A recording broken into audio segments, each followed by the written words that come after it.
কংগ্ৰেছৰ দিনত বেয়া বিজেপিৰ দিনত ভাল গুজৰাটী বনিয়ালৈ বিজেপি চৰকাৰৰ দৰত কিয় অসম অৰুণাচলৰ বন্যপ্ৰাণীক লৈ গুজৰাটীৰ বেপাৰ জামনগৰৰ বন্টাৰাত উচুপিব উত্তৰ পূৰ্বাঞ্চলৰ হাতীয়ে গুজৰাটী বনিয়াৰ দপদপনিত লেউসেও মুখ্যমন্ত্ৰী হিমন্তৰ চৰকাৰ মন্ত্ৰী ৰঞ্জিত দাস নীৰৱ কিয় গুজৰাটী বনিয়াৰ হাতৰ পুতলা হৈ পৰিছে নেকি অসম চৰকাৰ জাতি মাটি আৰু ভেটিৰ কথা কোৱা মুখ্যমন্ত্ৰী ডক্টৰ হিমন্ত বিশ্ব শৰ্মা নেতৃত্বাধীন বিজেপি চৰকাৰৰ কৰ্মকাণ্ডই চকু কপালত তুলিছে সৰ্বসাধাৰণ জনতাৰ গুজৰাটী বনিয়াৰ স্বাৰ্থত ৰাজ্য চৰকাৰে বাৰে বাৰে উলংঘা কৰিছে বন আইন ভুৱা নথিপত্ৰ প্ৰস্তুত কৰি অসম আৰু অৰুণাচলৰ পৰা হাতী সৰবৰাহ কৰাৰ পিছতো তাক বাধা দিয়াৰ সলনি সম্পূৰ্ণ সহায় আৰু সহযোগিতাহে কৰিছে ৰাজ্য চৰকাৰে উল্লেখ্য যে গুজৰাটৰ জামনগৰত আম্বানী পৰিয়ালে প্ৰতিষ্ঠা কৰিছে এখন চিৰিয়াখানা বন্টাৰা নামৰ এই চিৰিয়াখানাৰ সৌন্দৰ্য বৰ্ধনৰ বাবে উত্তৰ পূৰ্বাঞ্চলৰ পৰা সৰবৰাহ কৰা হৈছে 28টা হাতী 15খন এনিমেল এম্বুলেন্সেৰে হাতী সৰবৰাহ কৰাত সম্পূৰ্ণ সহযোগিতা কৰিছে অসমৰ আৰক্ষী প্ৰশাসনে সংবাদ মাধ্যমৰ বাতৰি অনুসৰি গুজৰাটী বনিয়া মুকেশ আম্বানীৰ স্বাৰ্থত বন আইন উলংঘা কৰি প্ৰস্তুত কৰা হৈছে কেতবোৰ ভুৱা নথিপত্ৰ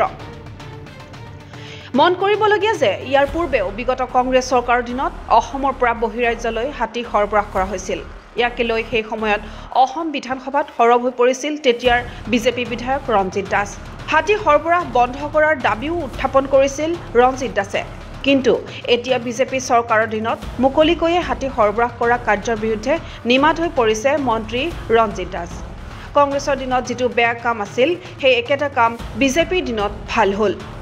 উল্লেখ্য যে অসম তথা উত্তৰ পূৰ্বাঞ্চলৰ পৰা বন্যপ্ৰাণী সৰবৰাহ কৰাৰ বিৰুদ্ধে অসমৰ বিভিন্ন দল সংগঠনে প্ৰতিবাদ কৰিছে যদিও তাক কেৰেপ কৰা নাই বিজেপি চৰকাৰে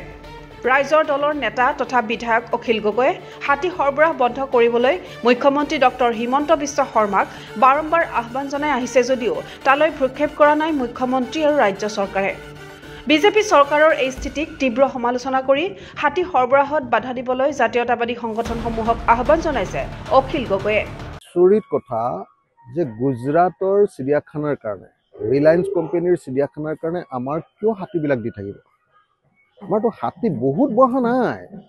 আমাৰ জংগলটো কমাৰ কাৰণে হাতী বহা যেন লাগিছে বাঢ়িছে বাৰু ইমান কমা নাই কিন্তু এনেকে খ হিচাপততো হাতী আমি দিব নোৱাৰো বা এটাও হাতী আমি দিব নোৱাৰো কাকো অসমীয়া মানুহৰ পৰা পাৰ্মিশ্যন নোলোৱাকৈ অসমীয়া জাতিক নজনোৱাকৈ অসমৰ মানুহক নজনোৱাকৈ কেনেকৈ অসমৰ মুখ্যমন্ত্ৰী এনেকৈ অসমৰ হাতী বাহিৰৰ কোম্পানীক বাহিৰৰ কাৰোবাৰ চিৰিয়াখানাৰ কাৰণে কেনেকৈ দিবলৈ সক্ষম হৈছে এইটো নহ'ব দেই অসমৰ মুখ্যমন্ত্ৰীক আমি দাবী উত্থাপন কৰিছোঁ যে অসমৰ পৰা হাতী দিয়াৰ কাৰবাৰটো বন্ধ কৰক আৰু এই কাৰবাৰটো চলি থাকিলে অসমীয়া মানুহে প্ৰতিবাদ সাব্যস্ত কৰিবই লাগিব এইটো কেতিয়াও মানি লোৱা নহ'ব অসমৰ মুখ্যমন্ত্ৰীক মই পোনপটীয়াকৈ আহ্বান জনাইছোঁ যাতে এইটো ব্যৱস্থা গ্ৰহণ কৰে গুজৰাটৰ কোনোবা বাহনে মই নিউজটো দেখিলোঁ যে বাহনে আমাৰ ইয়াৰ পৰা হাতী নিবলৈ আহিছে চব বাহন চিজ কৰিব লাগে নহ'লে ঘূৰাই পঠিয়াব লাগে এখন বাহনতো এটা হাতী নুঠাবৰ কাৰণে আৰু যদি উঠায় অসমৰ সকলো জাতীয় সংগঠনে তাৰ বিৰুদ্ধে জঁপিয়াই পৰিবৰ কাৰণে জাতীয় সংগঠনবিলাকে এনেই